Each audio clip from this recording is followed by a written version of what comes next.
Saya dah cakap jangan. Tapi dia orang nak juga. Jadi abang ambil tindakan. Assalamualaikum. Bang Ashraf daripada Kementerian Perdagangan KPDN. Boleh saya dapatkan lesen perniagaan. First saya nak tanya abang dulu. Ada guna barang kawalan, minyak, gula, tepung. Cik, minta maaf ya, saya kacau sekejap. Minta maaf.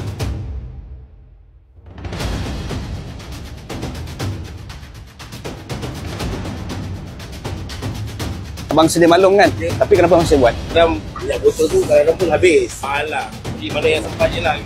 Okay, sekarang ni yang stok yang ada sekarang ni ada lagi tak minyak goreng ni? Memang kita tak berapa banyak. Okey. Biasa memang pakai minyak botol. Minyak botol. Tapi kalau tak ada tu, kadang kena pakai minyak botol bang. Ke minyak botol ni tuang dalam ni? Tak, memang beli minyak botol.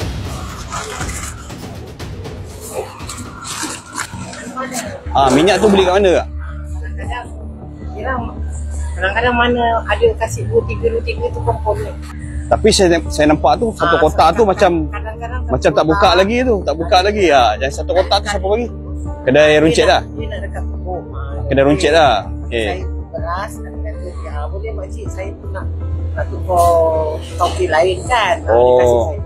Dia bagi lah? Dia bagi lah. Kedai runcit lah, dia bagi. Pertanyaan yang ketiga kalinya saya nak tanya. Ada tak simpan dekat mana-mana barang-barang ni? So far untuk terus terang cakap dengan saya je. Memang. Sebelum saya jumpa. Memang ada. Okay. Kat mana tempat simpan? Kat mana? Boleh saya tengok? Boleh jumpa bawa saya? Okay.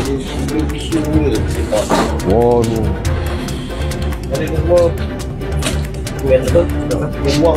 Minyak masak. Okay, minyak masak 1, 2. Gula 1 bundle. Okey, dah satu je. Ini pun beli dekat kedai runcit bang Kalau kedai runcit ni dia lepaskan abang beli satu kotak ni dah satu salah dah. Saya kena ambil tindakan abang.